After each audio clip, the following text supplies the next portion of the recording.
가 된 이후로는 날짜보다는 이제 요일로 살아가는 그런 사람이 된 것 같습니다. 며칠 이런 것은 별로 이렇게 중요하지 않고 목사가 된 이후로는 요일이 오늘 수요일이구나, 이제 며칠 있으면 이제 곧 금요일이구나, 주일이구나. 날짜가 별로 그렇게 일반 사람들과 달리 거의 요일로 중심으로 살아가는 그런 삶의 패턴이 바뀌게 된 것 같습니다. 그런데 날짜를 기억하게 되는 때가 있죠. 25일 이런 때, 12월 25일은 그날은 요일이 아니라 날짜를 기억하고 날짜로 살아가는 그런 좀 특별한 날이 아닌가라는 생각을 해봅니다. 어떤 분들은 12월 25일에 예수님이 탄생했을까?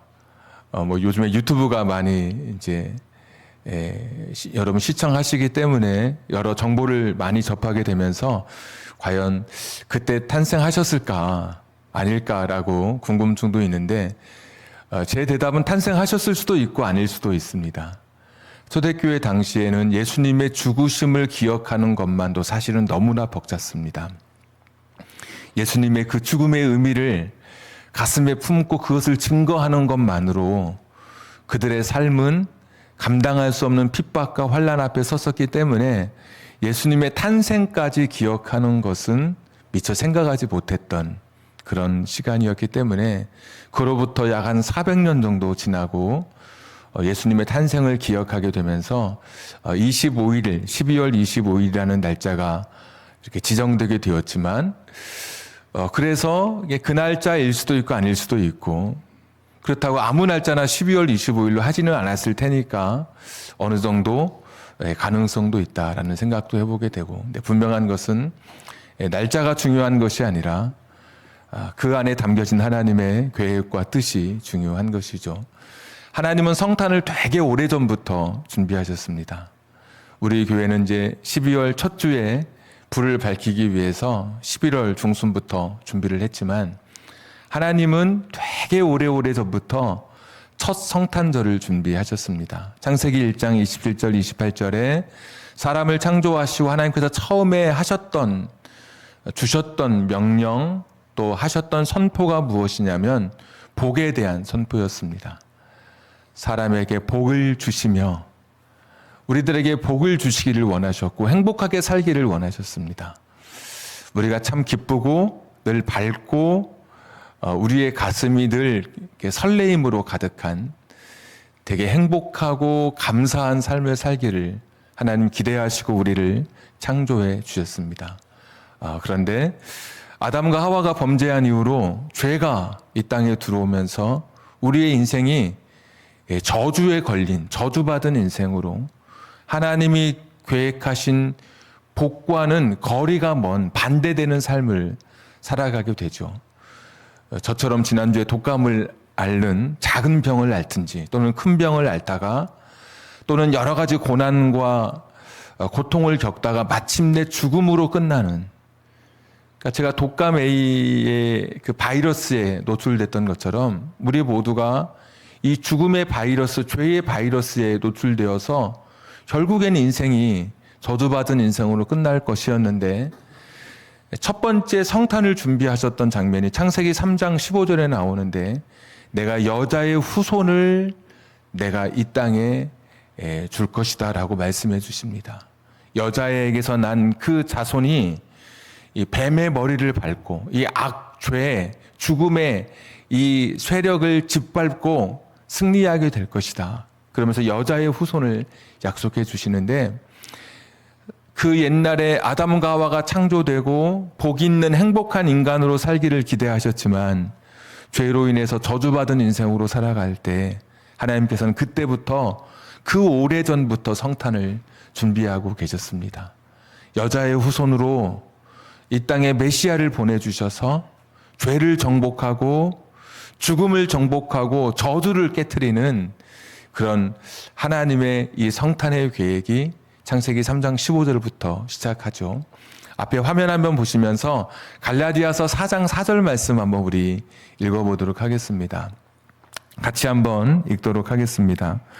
때가 참에 하나님이 그 아들을 보내사 여자에게서 나게 하시고 율법 아래에 나게 하신 것은, 때가 참에 하나님이 그 아들을 보내서 여자에게서 나게 하셨다.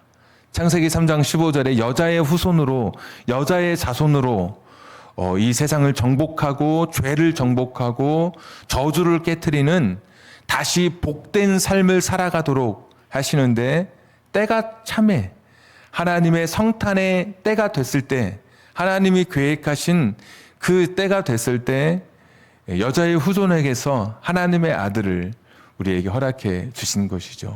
우리가 잘 아시는 것처럼 마리아에게서 예수 그리스도 하나님의 아들이 태어나는 이 성탄의 이야기를 우리가 기억하게 되죠.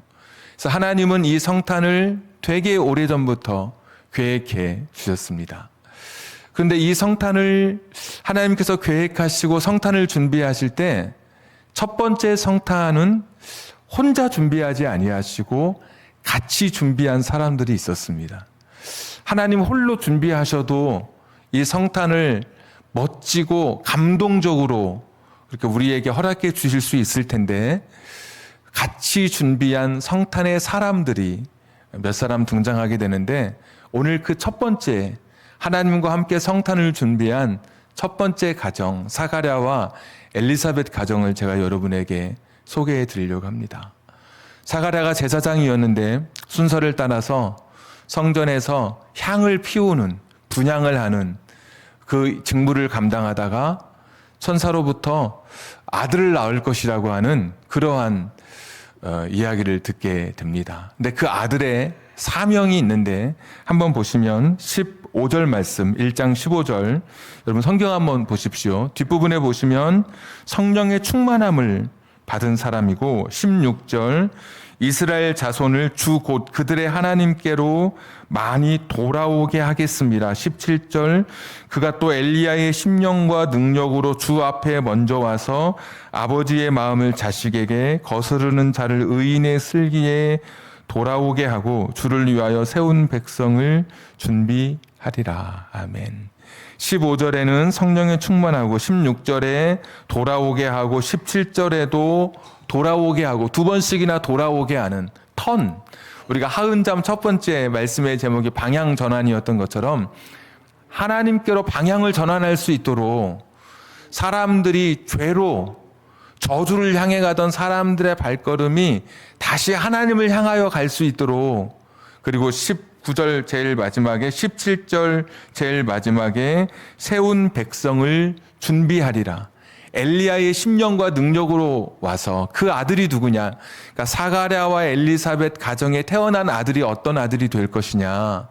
주 앞에 와서, 그러니까 예수님 앞에 와서, 17절, 주 앞에 먼저 와서, 예수님 앞에 먼저 와서 사람들의 마음을 준비하게 하는, 하나님을 받아들일 수 있도록 사람들의 마음을 회개하게 하는 그런 역할을 이제 사가랴와 엘리사벳 가정에 태어나는 아들, 우리가 알고 있는 세례 요한을 통해서 하나님께서 계획해 주신 것입니다.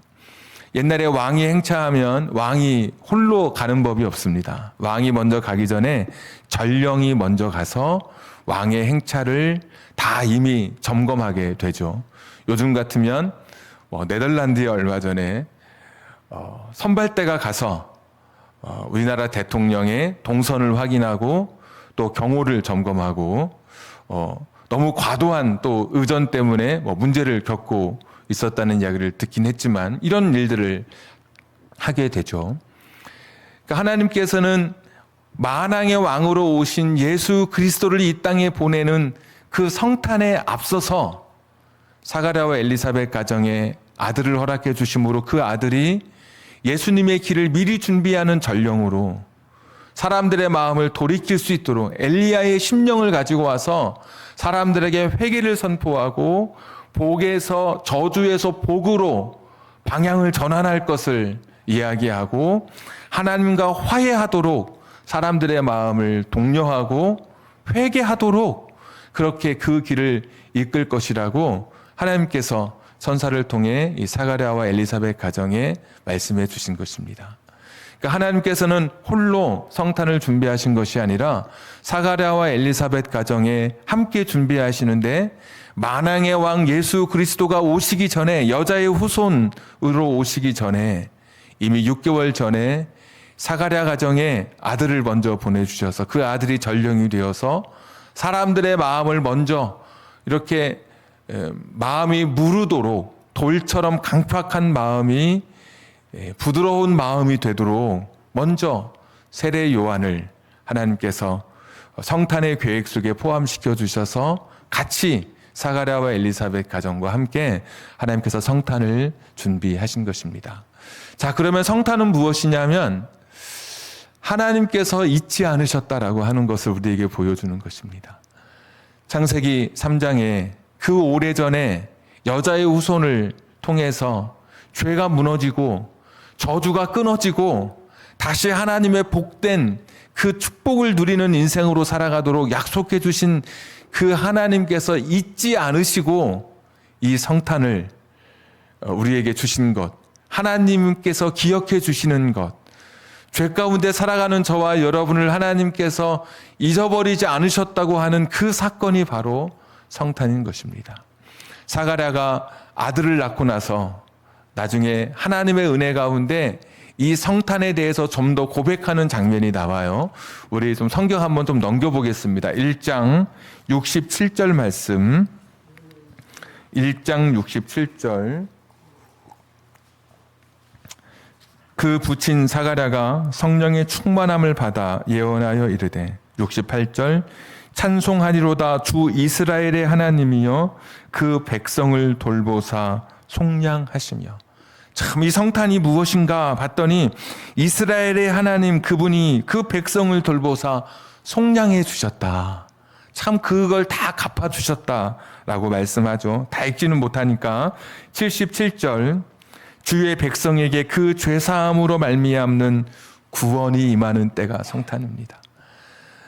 우리가 성경 공부했지만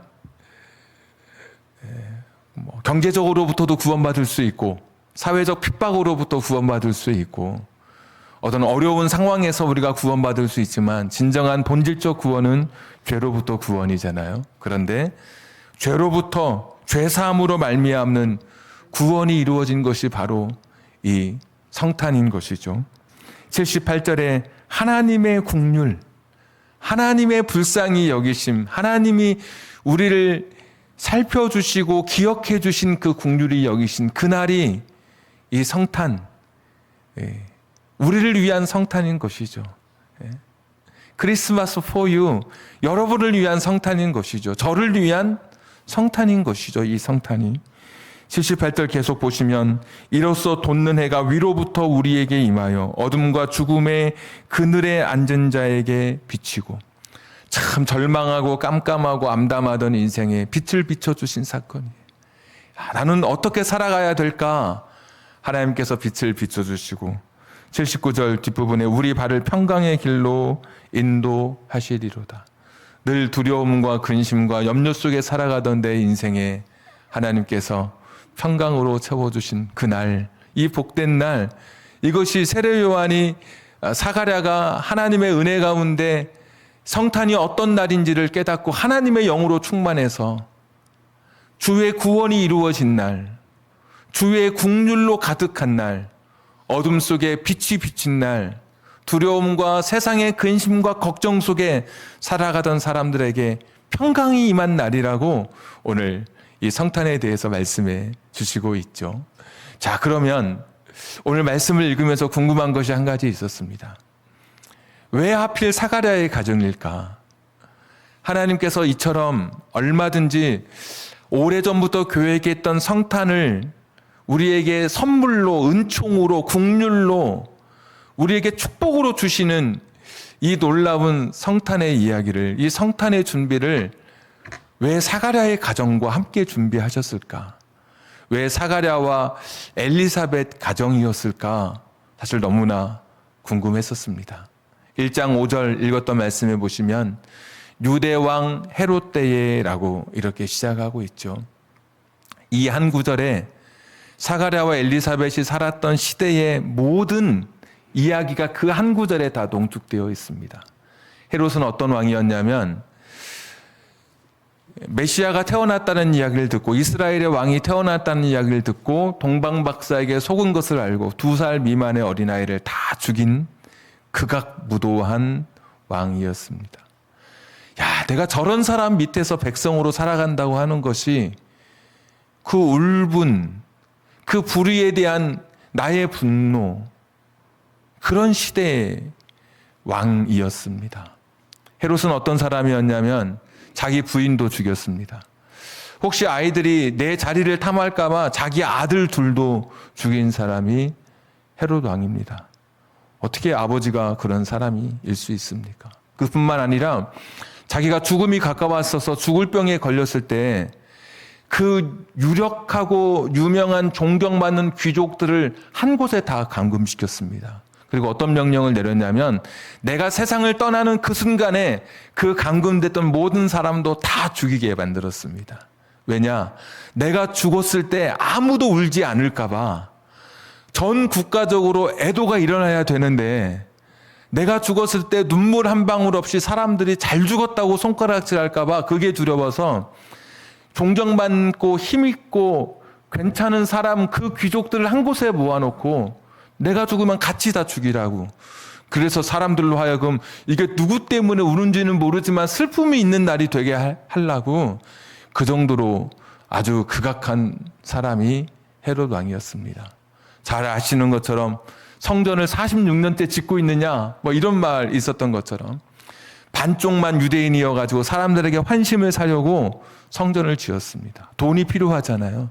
다른 때보다 훨씬 더 과도한 세금을 매기도록 세리장에게 훨씬 더 많은 돈을 받아내서 이 세금을 걷는 권한을 또 주었습니다.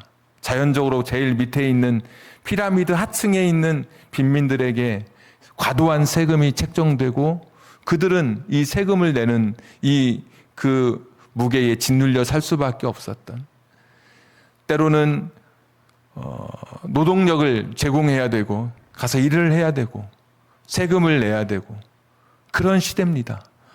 유대왕 헤롯 때에는 여전히 로마가 압제하던 그런 시절입니다. 로마의 군병은 이 식민지를 가지고 있었던 이 국가의 사람들에게 명령할 수 있는 권한이 있습니다. 무거운 물자를 옮기다가 힘들면 너 이거 들고 오리 가. 오리는 가야 되는 그런 명령을 지켜야만 했습니다. 군인으로서 자기가 지배하는 사람들에게 얼마든지 이 군사 물품을 오리는 옮기게 할 수 있는 그런 명령권을 가지고 있었던 사람들입니다. 그러니까 이 시대는 너무나 고통스러운 시대죠. 사람들이 살아가기가 너무나 어려운 시대입니다.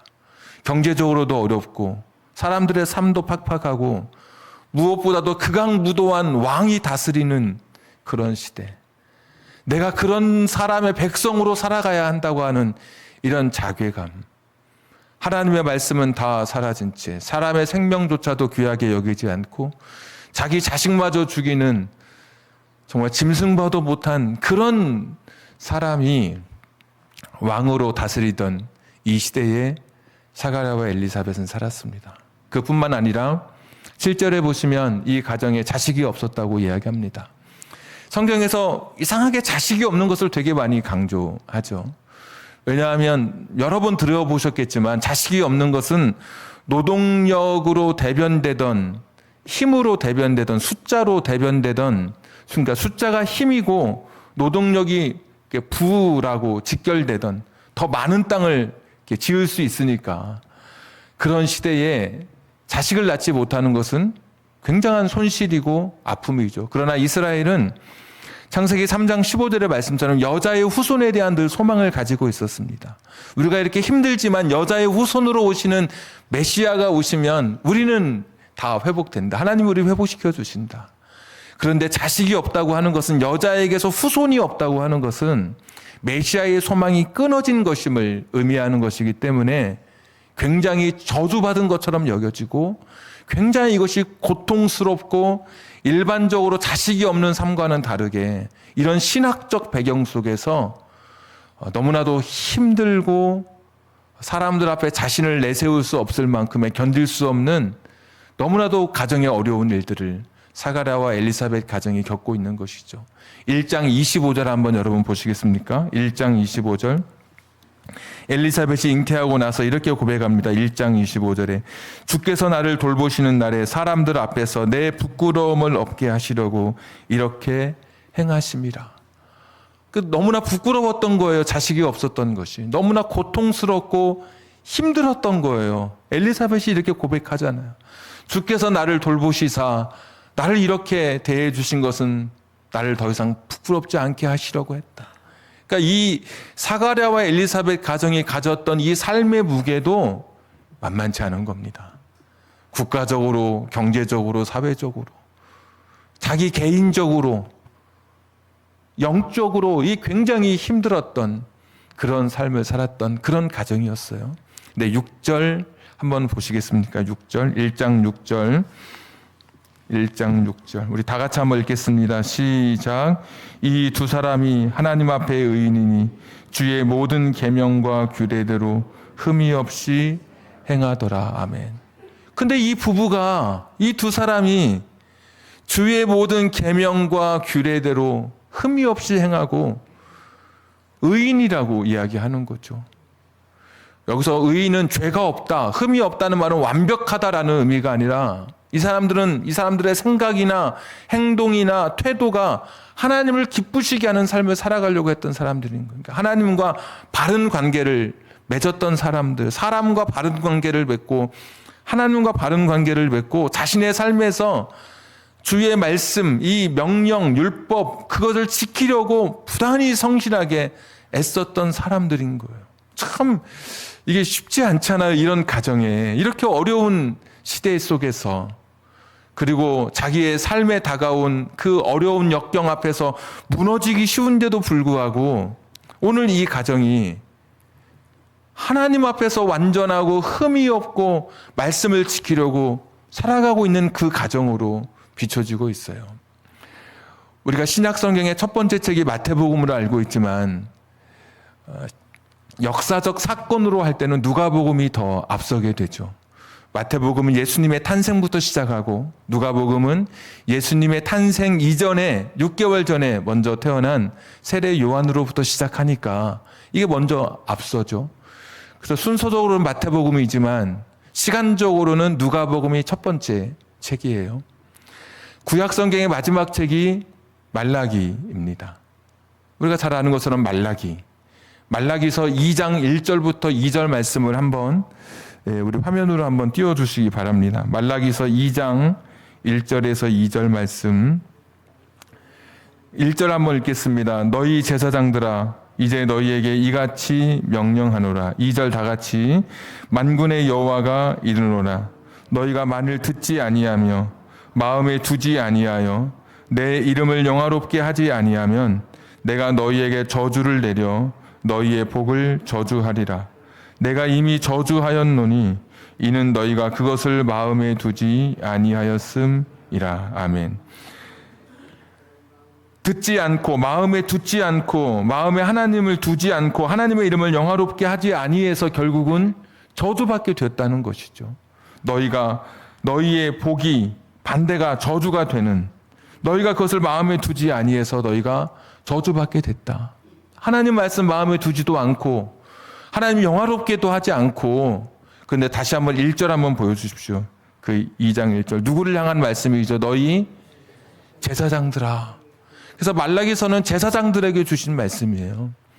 제사장들아 너희부터 하나님을 영화롭게도 않고 하나님 말씀을 마음에 두지도 않고 하나님 말씀대로 살아가지도 않고 지키지도 않고 그럼 너희가 어떻게 복된 삶을 살아갈 수 있겠느냐라는 하나님의 말씀이죠. 말라기서는 4장에서 끝나게 되는데 말라기서 4장 4절 말씀 한번 보여주십시오. 시작. 너희는 내가 호렙에서 온 율례와 법도를 기억하라. 5절. 보라 여호와의 크고 두려운 날이 이르기 전에 내가 선지자 엘리야를 너희에게 보내리니. 아멘. 아까 엘리야의 심령으로 세례 요한이 오잖아요.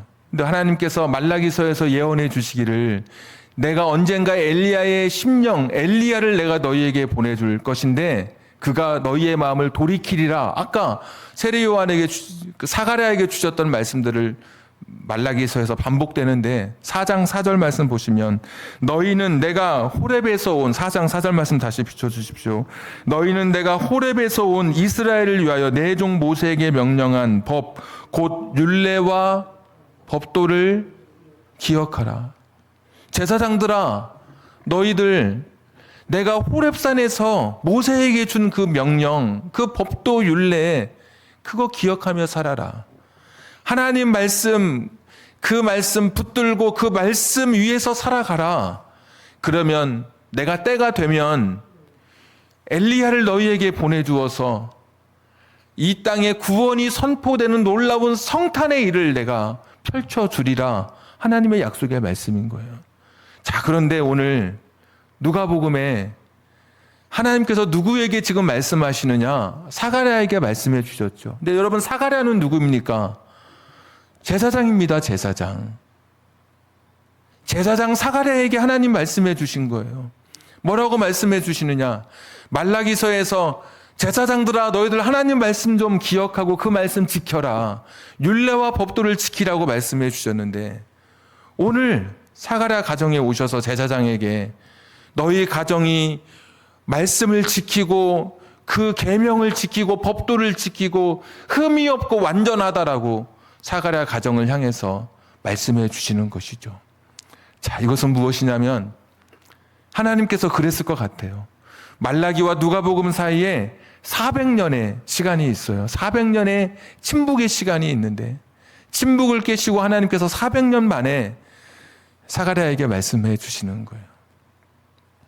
사가랴야, 너를 통해서 내가 이 성탄의 일들을 함께 준비하기를 원하고 이 성탄의 놀라운 은총을 펼치기를 원한다. 말씀해 주시죠. 하나님께서 어쩌면 400년간 제사장들을 지켜봤을 거예요. 하나님 말씀을 지키려고 노력하고 하나님 말씀 그 율례와 계명을 지키려고 누가 그렇게 애쓰고 있는지, 누가 그 말씀을 기억하면서 살아가는지, 누가 정말 그 말씀대로 살아가고 있는지 하나님께서 어쩌면 400년간 지켜보셨을 수 있어요. 그 말라기에서 원통해 하시면서 분통해 하시던 그 하나님의 그 의로움, 말씀대로 살지 않고 제사장부터 거룩한 삶을 결단하지 못하고 살아가는 그 삶을 하나님 400년간 지켜보시다가 400년이 지난 어느 날 세상은 불의한 왕 때문에 가슴치고 통탄할 일들로 가득해서 나도 부정직하게 살아도 될 것 같고 나도 삐뚤어져도 될 것 같고 왕부터 그러니 뭐 나도 모든 세상 사람 비웃을 것 없고 나도 사기쳐도 될 것 같고 나도 죄지어도 될 것 같고 그런 세상 속에 살았는데 자기의 가정 속에 찾아온 어려움과 고통과 역경 속에도 불구하고 주의 말씀, 주의 명령, 율례 그거 기억하고 그 말씀 붙들고 그 말씀 지키려고 살아낸 이 사람, 이 사가랴의 가정을 보시면서 아, 내가 이 가정과 함께 내가 이 성탄을 준비해야 되겠구나. 아, 내가 이 가정과 함께 내가 이 놀라운 구원의 이야기를 시작해야 되겠구나. 사가랴와 엘리사벳 가정에 찾아오신 하나님의 놀라운 이야기인 것이죠. 사가랴의 이름의 뜻은 여호와께서 기억하시다라는 이름의 뜻을 가지고 있습니다. 사가랴는 자신이 잊혀진 존재인 줄 알았습니다. 우리 인류 역시도 하나님 앞에 잊혀진 존재인 줄 알았습니다. 그러나 사가랴는 하나님께서 그가 어려운 세상 속에서 포기하지 않고 무너지지 않고 좌절하지 않고 정직하게 거룩하게 살아갔던 것을 기억해 주셨고 잊혔던 인류라고 생각했지만 우리 인간을 사랑해 주셔서 하나님께서 잊지 않고 당신의 아들을 보내주신 이 놀라운 사건이 성탄의 이야기인 것이죠. 오늘도 하나님은 당신의 사람들을 기억해 주십니다.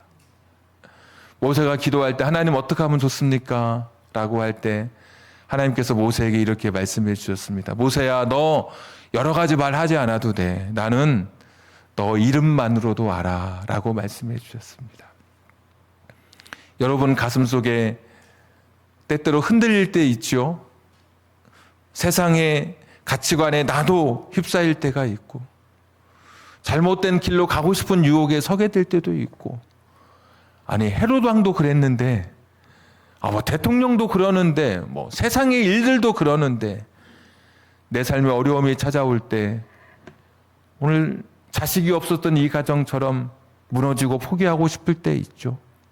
그때도 하나님 말씀을 붙들고 살아가면, 하나님 말씀 위에 내 가정을 세우고 하나님 말씀 위에 서서 하루하루 견뎌가면 하나님께서 그를 잊지 않으시고 기억해 주시죠. 모세에게 이름만으로도 안다고 말씀해 주신 것처럼, 사랑하는 아들아 다 알아, 사랑하는 딸아 다 알아 말씀해 주시고, 오늘도 여러분의 삶을 축복해 주시고 독려해 주시고, 나와 함께 성탄을 준비하자라고 하셨던 그 하나님의 초청과 하나님의 위로가 오늘도 말씀을 붙들고 살아가는 여러분 삶에 가득할 것을 믿고, 오늘도 여러분 가운데 주시는 하나님의 위로와 성탄의 은총이 풍성하기를 주님의 이름으로 축복합니다. 우리 같이 한번 이 시간에 기도하겠습니다.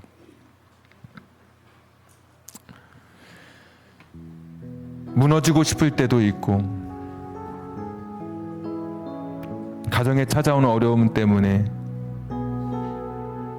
참 한없이 낙심되고 포기하고 싶은 때, 세상 돌아가는 것을 보면서 정말 이것이 맞는 것인가 가슴을 치고 원통할 때가 있고,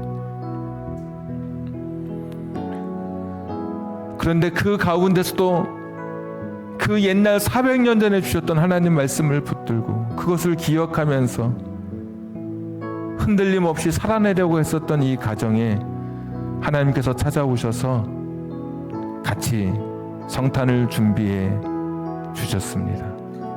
스가랴, 사가랴, 여호와께서 기억해 주신다는 그 이름처럼 하나님께서 기억해 주셨습니다.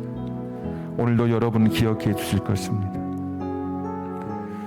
하나님 말씀 위에 살아가는 여러분 한 사람 한 사람을 하나님께서 기억해 주시고 성탄의 은총으로 여러분의 삶을 채워주실 것입니다. 어둠의 빛을 비춰주신다고 그랬고, 두려움의 평강으로 덮어주신다고 그랬고, 내 죄가 속함받고 국률이 넘치는 그날 그 성탄의 은총으로 저와 여러분을 덮어주실 것입니다. 내가 다 알아, 다 알아, 다 아신 하나님 앞에 오늘도 우리 같이 한번 기도하겠습니다. 하나님 뜻대로 살기를 소원하면서 같이 기도하겠습니다. 거룩하신 아버지 하나님, 하나님 아버지 말씀하여 주시옵소서. 주님 긍휼히 여겨주시기를 빌고 원합니다. 주님 도와주시기를 빌고 원하옵니다. 여호와 자비로우신 아버지 하나님, 은혜를 더하여 주시옵소서. 하나님 아버지, 다시 한번 엎드려 간구합니다. 하나님, 머리 숙여 다시 한번 주님의 이름을 의지하며 나아갑니다. 아버지 하나님, 불쌍히 여겨주시기를 빌고 원합니다. 지친 내 영혼 속에 찾아와서 지친 내 삶을 위로해 주시는 주님의 은총을 붙듭니다. 오늘도 내 가정 속에 찾아와서 함께 성탄을 준비해 주시는 주님의 사랑을 오늘도 붙듭니다. 여호와 자비로우신 아버지 하나님, 주님 도우시기를 빌고 원합니다. 주님 긍휼히 여겨주시옵소서. 나를 지으신 주님, 나를 지으신 주님, 내 안에 계셔.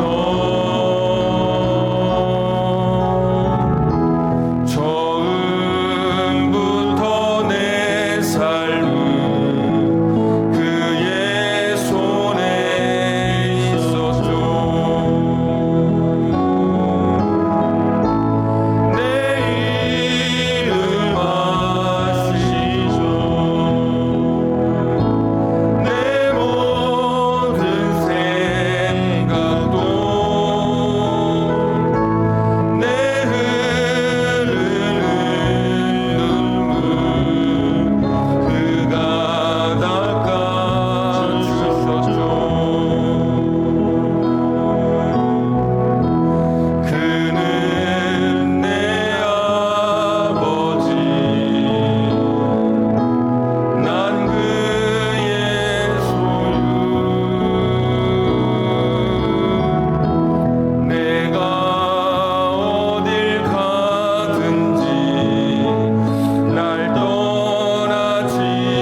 찾아오신 하나님, 말하지 않아도 내 삶을 아시는 하나님, 내가 처한 환경과 상황과 우리 가정에게 있는 어려운 일들, 직장에 가서 맞닥뜨려야 할 버거운 무거운 짐까지, 불의한 세상이라고 생각되어질 때 내 가슴에 차오르는 그 분노, 정의가 사라져버린 것 같은 시대 속에 내가 믿음으로 살아가는 것이 얼마나 가치 있는 일인지 의심되어져 가는 그런 시대 상황 속에서도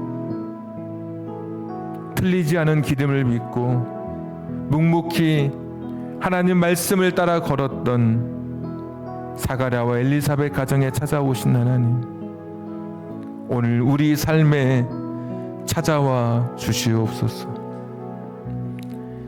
우리를 잊지 않으신다고 말씀해 주셨던 그 성탄의 은총으로 우리를 덮어 주시옵소서. 우리의 아픈 마음을 성탄의 은총으로 위로해 주시고, 우리의 눈물을 성탄의 은총으로 닦아 주시고, 우리의 고통을 성탄의 은총으로 치료해 주시옵소서. 주님과 함께 걸어가는 길, 세상에 흔들릴 때 있고 세상 가치관의 경향 속에 나도 탕류처럼 그렇게 썩은 물고기가 되어 하루로 흘려가는 내 인생처럼 여겨질 때가 있지만, 그때마다 다시 한번 하나님 말씀을 붙들고 정직하게 하나님 말씀 위에 내 가정을 세우고 내 삶을 세워가게 해 주시옵소서. 위대한 성탄을 사가랴 가정과 함께 준비하신 그 하나님의 은총으로 우리와 함께 하실 것임을 분명히 믿습니다. 이제는 우리 구주 예수 그리스도의 은혜와 하나님 아버지의 극진하신 사랑하심과 성령님 감동 감화 내주 충만하심이 어려운 시대, 믿음대로 살아가기 힘든 이 고난의 시대, 세상으로 가치관이 압도하는 이 시대 속에서도 하나님 말씀 붙들고 하나님 말씀대로 살기를 결단하는 우리 사랑하는 성도님들 머리 위에 저들의 가정과 직장과 사업장과 환경과 인생의 꿈 위에 지금부터 영원토록 함께 하시기를 간절히 축원하옵나이다. 아멘.